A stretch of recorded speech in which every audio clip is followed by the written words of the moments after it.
Hindi cinema में अगर किसी एक शख्स के लिए स्टाइल आइकन शब्द का इस्तेमाल किया जा सकता था तो वो थे देवानंद। एक खास अंदाज में बोलना, झुककर लहराते हुए चलना, तंग पतलून, गले में स्कार्फ, सिर पर बैगी कैप और आपकी आंखों में देखती आंखें, ये थे एवरग्रीन देवानंद। 88 साल के नौजवान। उन्होंने एक बार कहा था वो सिनेमा के लिए ताउम्र जवान रहेंगे। वो इसे साबित भी कर गए। 1923 में गुरदासपुर में जन्मे देवानंद ने जुलाई 1943 में अपनी जेब में 30 रुपये लिए फ्रंटियर मेल से लाहौर से बम्बई का सफ़र तय किया था। उन्होंने सपने में भी नहीं सोचा था कि 4 साल के अंदर भारत का विभाजन हो जाएगा और उन्हें फिर लाहौर जाने के लिए 56 सालों का इंतज़ार करना पड़ेगा। अपने बारे में बात करते हुए देवानंद ने एक इंटरव्यू में बताया था, मैंने लाहौर गवर्नमेंट कॉलेज से अंग्रेजी में बीए ऑनर्स किया था। मैं मास्टर्स करना चाह रहा था, लेकिन मेरे पिता की माली हालत ठीक नहीं थी। वो चाहते थे कि बैंक वगैरह में नौकरी कर लूँ। मैंने फ्रंटियर मेल का 3rd क्लास का टिकट खरीदा और बम्बई पहुंच गया। मैं 2 साल संघर्ष करता रहा। 1945 में मैंने पहली फिल्म साइन की जिसका नाम था हम एक हैं। मैं बिल्कुल ही नया था, लेकिन मेरे पास अक्ल थी, कॉलेज की पढ़ाई थी, मैं बहुत अच्छा बोलता था। लोग मुझसे मिलकर बहुत खुश होते थे। हंसता था तो लोग पागल हो जाते थे। जब मुझे ब्रेक मिला तो फिर मैंने मुड़कर नहीं देखा। अपने गवर्नमेंट कॉलेज के दिनों में देवानंद हफीज जलंधरी की गज़ल अभी तो मैं जवान हूँ बहुत गुनगुनाया करते थे। देवानंद के निकट सहयोगी रहे मोहन चूड़ीवाल ने बताया था, जब उन्होंने 1961 में फिल्म हम दोनों बनाई तो उन्होंने गीतकार साहिर लुधियानवी से फरमाइश की कि वो अभी तो मैं जवान हूँ की तर्ज पर एक गीत लिखे। साहिर ने उसी मीटर में गाना लिखा, अभी न जाओ छोड़कर कि दिल अभी भरा नहीं, जो बहुत लोकप्रिय हुआ। चूड़ीवाला ने बताया था, फिल्म जगत में देवानंद के सबसे शुरुआती और नज़दीकी दोस्त थे गुरुदत्त। एक दिन उन्होंने देव से वादा किया, अगर मैं निर्देशक बनता हूँ तो तुम मेरे पहले हीरो होंगे। देवानंद ने भी उतनी ही शिद्दत से जवाब दिया, अगर मैं कोई फिल्म प्रोड्यूस करूँगा तो उसके डायरेक्टर आप ही होंगे। देवानंद को अपना ये वादा याद रहा और जब नवकेतन फिल्म्स ने बाजी बनाने का फैसला किया तो निर्देशन की जिम्मेदारी उन्होंने गुरुदत्त को दी। ललित मोहन जोशी ने बताया था, अगर आप बाजी देखें तो आपको अंदाज़ा होगा कि उन्होंने इस फिल्म के लिए कैसे लोगों को चुना। गुरुदत्त का यह पहला डायरेक्शन था। बलराज साहनी ने उसकी स्क्रिप्ट लिखी थी। उसमें साहिर लुधियानवी आए, एस.टी. बर्मन आए, जोहरा सहगल आई। देवानंद का एक विज़न था। वो कल्पना कर सकते थे कि एक बड़ी फिल्म किस तरह बनाई जा सकती है। देवानंद और सुरैया का इश्क बॉलीवुड की सबसे शानदार प्रेम कहानियों में से एक है। देवानंद ने इसे याद करते हुए बताया था, पहले ही दिन हम दोनों एक दूसरे को पसंद करने लगे थे। वो बहुत बड़ी स्टार थी, उनके पास बड़ी बड़ी गाड़ियाँ थी, कैडिलक थी, लिंकन थी और मैं पैदल जाता था। मैं युवा था, बहुत प्रेजेंटेबल था, मुझमें बहुत आत्मविश्वास था। हमारी दोस्ती बढ़ती चली गई, लेकिन ये दोस्ती शादी के मुकाम तक नहीं पहुंच सकी। देवानंद ने बम्बई के जवेरी बाजार से सुरैया के लिए हीरे की एक अंगूठी खरीदी, लेकिन सुरैया की नानी बादशाह बेगम को ये रिश्ता रास नहीं आया। मशहूर फिल्म इतिहासकार राजू भारतन अपनी किताब ए जर्नी डाउन मेलोडी लेन में लिखते हैं, सुरैया मुझे मरीन ड्राइव पर अपने घर कृष्ण महल की बालकनी पर ले गई और मुझे उन्होंने बताया कि किस तरह उनकी नानी ने देवानंद की दी हुई अंगूठी को मरीन ड्राइव के समुद्र में फेंक दिया था। लेकिन देवानंद ने अपनी आत्मकथा रोमांसिंग विद लाइफ में इसका कुछ दूसरा ही विवरण देते हुए लिखा, सुरैया मेरी भेजी हुई अंगूठी समुद्र के सामने ले गई, उसे आखिरी बार प्यार से देखा और उसे दूर समुद्र की लहरों में फेंक दिया। देवानंद के करियर का पीक था गाइड फिल्म। R.K. नारायणन के उपन्यास पर बनाई गई इस फिल्म को पूरी दुनिया में क्रिटिकल एक्लेम मिला और उसे ऑस्कर पुरस्कार के लिए भारत की तरफ से भेजा गया। मोहन चूड़ीवाला ने बताया था, गाइड को देवानंद ने 2 भाषाओं में बनाया था। पहले उन्होंने इसे निर्देशित करने की जिम्मेदारी अपने बड़े भाई चेतन आनंद को देनी चाहिए, लेकिन वो उन दिनों हकीकत बना रहे थे। फिर उन्होंने राज खोसला को बतौर डायरेक्टर लेना चाहा, लेकिन उनके और वहीदा रहमान के बीच कुछ समस्या थी, इसलिए वो विचार भी त्यागना पड़ा। चूड़ीवाला ने बताया था, आखिर में उन्होंने इसके लिए अपने छोटे भाई गोल्डी आनंद को चुना। उन्होंने कहा कि इस कहानी को फिर से लिखना पड़ेगा क्योंकि इस फिल्म का विषय विवाहेतर संबंध था। उन्होंने इस स्क्रिप्ट को नए सिरे से लिखा, उसका बनाया जिसका अंत नारायणन की किताब से भिन्न था और वो पिक्चर अपने समय से कहीं आगे थी। बार बार देखने के बाद लोगों की समझ में आया कि देव साहब इस फिल्म में कहना क्या चाहते हैं। वहीदा रहमान ने हमेशा कहा कि इससे बढ़िया उनको कोई फिल्म नहीं है। शुरू में आर के नारायण साहब भी इस फिल्म के फिल्मांकन को लेकर नाराज़ थे, लेकिन जब उन्हें ये फिल्म दिखाई गई तो बहुत गदगद हुए। उन्होंने कहा, तुमने मेरी कहानी को बदला ज़रूर है, लेकिन यह भी अपने आप में एक कृति है। वहीदा रहमान ने अपनी पहली फिल्म सीआईडी में देवानंद के साथ काम किया था। दोनों ने कुल 7 फिल्मों में काम किया। वहीदा रहमान ने एक इंटरव्यू में बताया था, उन्होंने मुझसे कहा, वहीदा तुम मुझे सिर्फ देव कहोगी।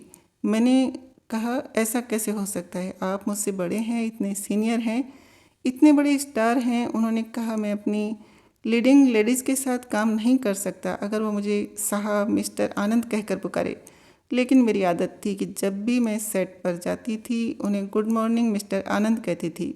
वो इधर उधर देखने लगते थे और पूछते थे, कौन है वो।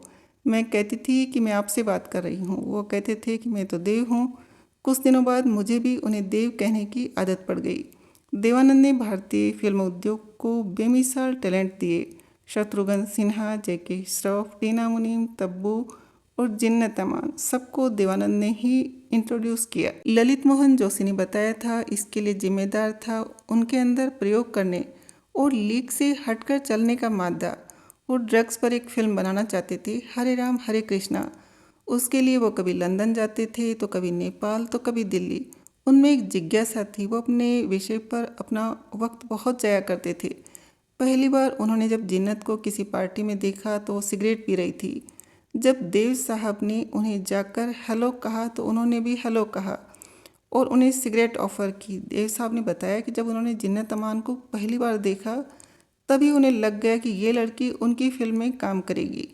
बाद में देवानंद का जिन्नत अमान पर दिल आ गया था। उन्होंने अपनी आत्मकथा रोमांसिंग विद लाइफ में लिखा था, एक दिन मैंने महसूस किया कि मुझे जिन्नत से इश्क हो गया है। मैंने उसे बताने के लिए ताज होटल के रेन हाउ रेस्तरां में एक टेबल बुक करवाई। उससे पहले हमें साथ साथ एक पार्टी में जाना था। वहाँ सबसे पहले जिन्नत का स्वागत किया शराब के नशे में चूर राज कपूर ने। जिन्नत ने झुककर उनके पैर छूने की कोशिश की, लेकिन मुझे लग गया कि उन दोनों के बीच कुछ ज़्यादा ही नज़दीकियाँ हैं। राज ने मेरे ही सामने जिन्नत को उलाहना दिया, तुमने हमेशा सफ़ेद कपड़े पहनने का अपना वादा नहीं निभाया। उसके बाद से ही मेरे लिए जिन्नत पहले वाली जिन्नत नहीं रह गई। मैंने जिन्नत से कहा, तुम एंजॉय करो, मैं निकल रहा हूँ। जिन्नत ने कहा, हमें तो कहीं और जाना था। मैंने कहा, कोई बात नहीं। मैं वहाँ से उठा और बाहर निकल आया। इसके बाद देवानंद ने जिन्नत अमान की तरफ कभी नहीं देखा। 1947 के बाद हिंदी फिल्मों पर 3 अभिनेता छाए रहे, राज कपूर, ट्रेजेडी किंग दिलीप कुमार और रोमांस और लोगों के दिल पर राज करने वाले देवानंद। दिलचस्प बात यह थी कि उस समय के प्रधानमंत्री जवाहरलाल नेहरू ने एक बार तीनों को अपने यहाँ बुलाया। देवानंद ने अपनी आत्मकथा रोमांसिंग विद लाइफ में लिखा, जब हम उनके यहाँ पहुँचे तो नेहरू ने हम तीनों को गले लगाया। वो बीमार चल रहे थे, लेकिन थोड़ी ही देर में मूड में आ गए।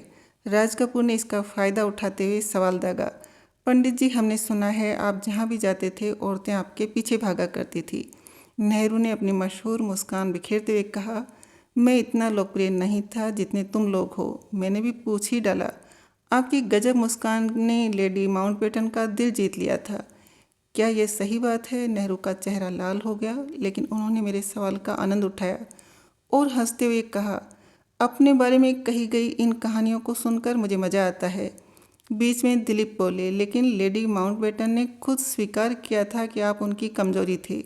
नेहरू ने ठहाका लगाते हुए कहा कि लोग चाहते हैं कि मैं इन कहानियों पर यकीन कर लूं। भारत के मशहूर शेयर मार्केट विशेषज्ञ मोहन चूड़ीवाला देवानंद के बहुत करीब थे। मोहन चूड़ीवाला ने बताया था, मैंने अपने शयन कक्ष में देवानंद की एक बड़ी तस्वीर लगा रखी है। मैं इसके सामने मत्था टेक कर अपने काम पर निकलता हूँ। मेरे शयन कक्ष में रखे कुशन पर भी देवानंद की तस्वीर बनी हुई है। देवानंद के देहांत से कुछ दिनों पहले मैंने उनके लिए उनका पसंदीदा परफ्यूम 4711 खरीदा था। वो कॉलोन उन्हें बहुत पसंद था। चूड़ीवाला ने बताया था, एक बार हम दोनों किंगफिशर एयरलाइंस से लंदन जा रहे थे। उनके फर्स्ट क्लास के टॉयलेट में 4711 कॉलोन रखा हुआ था। देव साहब उसे देखकर बहुत खुश हुए। मैंने उनसे कहा कि क्या मैं एयर होस्टेस से पूछूं कि क्या हम वो कॉलोन खरीद सकते हैं। देवानंद ने कहा, नहीं नहीं, बुरा लगेगा, हम इसे खरीद लेंगे लंदन में। लेकिन लंदन में वो कॉलोन बहुत ढूंढने पर भी नहीं मिला। मैंने मुंबई आने के बाद उनके लिए वो कॉलोन किसी से मंगवाया था। इससे पहले कि मैं उसे उन्हें दे पाता वो इस दुनिया से चल बसे। मैंने आज तक वो कॉलोन उनकी याद में अपने पास रखा हुआ है। उसका ढक्कन तक मैंने नहीं खोला है आज तक। वैसे उनको पोलो ग्रीन परफ्यूम भी बहुत पसंद था। मेरे पास उनकी टोपी, स्कार्फ, जैकेट, कलाई, घड़ी, मोबाइल और उनका कलम सब सुरक्षित रखा हुआ है। मैंने उनकी पुरानी कार फोर्ड आइकॉन 524 भी खरीद ली थी। वो बहुत पुरानी हो चुकी है, लेकिन मेरे लिए उसका अभी भी भावनात्मक महत्व है। मेरे पास वो कार अभी भी मिंट कंडीशन में रखी हुई है। वो गाड़ी मेरे लिए मंदिर है। मैं जब भी उसमें बैठता हूँ मुझे उसमें उनकी फील आती है। जब मैंने उनकी नई मर्सिडीज़ कार खरीदी तो सबसे पहले मैंने उसके ग्लव बॉक्स में देवानंद की टोपी रखी। मेरी हर कार में उनकी आत्मकथा रोमांसिंग विद लाइफ की एक प्रति रखी हुई है। देवानंद अपने स्वास्थ्य का बहुत ध्यान रखते थे। एक जमाने में बीबीसी के लिए काम कर चुके संजीव श्रीवास्तव ने एक बार बताया था कि एक बार देव साहब इंटरव्यू देने मुंबई के उनके घर पर आए थे और 76 साल की उम्र में भी 9वीं मंजिल पर उनके फ्लैट तक पहुंचने के लिए उन्होंने लिफ्ट नहीं बल्कि सीढ़ियों का इस्तेमाल किया था। मोहन चोड़ीवाला ने बताया था, डॉक्टर कहा करते थे कि देवानंद की स्वास्थ्य रिपोर्ट को फ्रेम में जड़वा कर रखना चाहिए। वो दिन भर में 11 गिलास गुनगुना पानी पिया करते थे। नाश्ता हैवी करते थे, उसमें दलिया होता था, चाय में थोड़ा शहद मिलाते थे, कभी आमलेट खा लेते थे, लेकिन लंच स्किप कर देते थे। डिनर के बाद वो थोड़ी देर टहला करते थे। वो वेजिटेरियन ज़्यादा पसंद करते थे और उन्हें बैंगन का भरता बहुत पसंद था। वो न तो शराब पीते थे और न ही सिगरेट। चूड़ीवाला ने बताया था, बम्बई के टेलीफोन डायरेक्टरी में अभिनेताओं के नाम और नंबर दर्ज नहीं होते थे, लेकिन देव साहब का नाम जरूर होता था। ए अक्षर की कैटेगरी में आनंद देव, 2 में आयरिस पार्क जुहू बम्बई और उनका नंबर लिखा रहता था। वो अपना फ़ोन खुद उठाते थे। कोई ऑपरेटर या सचिव ये सवाल नहीं करता था कि क्या काम है। इसका कारण वो ये बताते थे कि वो जानना चाहते थे कि उनसे कौन कौन संपर्क करना चाहता है। वो सालगिरह पर उम्र के बताने के सख्त खिलाफ थे और कहा करते थे, ageing is a state of mind. अपने जीवन के अंत तक उन्होंने रोज़ 18 घंटे काम किया। नेपाल के महाराजा महेंद्र, भारत के पूर्व रक्षा मंत्री कृष्ण मेनन और पाकिस्तान के प्रधानमंत्री नवाज शरीफ देवानंद के करीबी दोस्त थे। उनसे उनकी पहली मुलाकात तब हुई थी जब अटल बिहारी वाजपेयी उन्हें अपने साथ बस में बैठाकर लाहौर ले गए थे। बस यात्रा शुरू होने से पहले वाजपेयी ने नवाज शरीफ से पूछा था कि वो उनके लिए भारत से क्या लाएं, तो उन्होंने जवाब दिया था कि बस देवानंद को अपने साथ लेते आइए। बाद में जब देवानंद लंदन जाते थे तो नवाज शरीफ भी उनसे मिलने वहाँ पहुँच जाते थे। मोहन चोड़ीवाला ने बताया था, नवाज शरीफ का हाइड पार्क में अपना एक विला हुआ करता था। वहाँ पर वो देव साहब को भोज पर बुलाते थे। वो मुझसे पूछते थे कि आज आप लोगों ने क्या किया। जब मैं उन्हें बताता था कि हमने हैरड्स में हॉट चॉकलेट पी तो वो कहते थे, दोबारा मुझे वहाँ ले चलो देव साहब के साथ। जब हम उनके यहाँ खाना खाने गए तो उनकी पत्नी कुलसुम तब जीवित थी। उन्होंने खाने की मेज़ पर नवाज साहब से पूछा कि मैं देव साहब को आपकी एक हरकत बताऊं। नवाज शरीफ ऐसा करने के लिए उन्हें मना करने लगे। जब मैंने इशारा किया तो उन्होंने बताया कि सीआईडी फिल्म का जो डीवीडी है हमारे पास, उसे मियाँ साहब ने ख़राब कर दिया है। जब भी वो गाना आता है, लेके पहला पहला प्यार गाना आता है, और जिस अंदाज में देव साहब घूमते हैं वो इसे धीमी गति में बार बार देखते हैं। देव साहब FM हुसैन को भी बहुत पसंद करते थे। एक बार उन्होंने 15 मिनट में दफ्तर की कुर्सी पर पसरे हुए देवानंद का स्केच बनाकर उन्हें भेंट किया था। मोहन चोड़ीवाला ने बताया था, एक बार फिल्म फेयर अवार्ड समारोह के लिए देव साहब के पास एक निमंत्रण आया जिस पर हुसैन साहब द्वारा बनाया गया एक चित्र छपा हुआ था। उसको देखकर उन्हें हुसैन साहब की याद आ गई। उन्होंने उन्हें उसी समय फ़ोन कर कहा कि हुसैन साहब, आपकी याद आ रही है, आपके साथ आने का मन हो रहा है। हुसैन साहब उसी रात इंदौर से सिर्फ देवानंद से मिलने मुंबई आए थे और उनसे मिलकर उसी रात इंदौर वापस चले गए थे। देवानंद के भीतर की जिंदा दिली ने उन्हें कभी बूढ़ा नहीं होने दिया।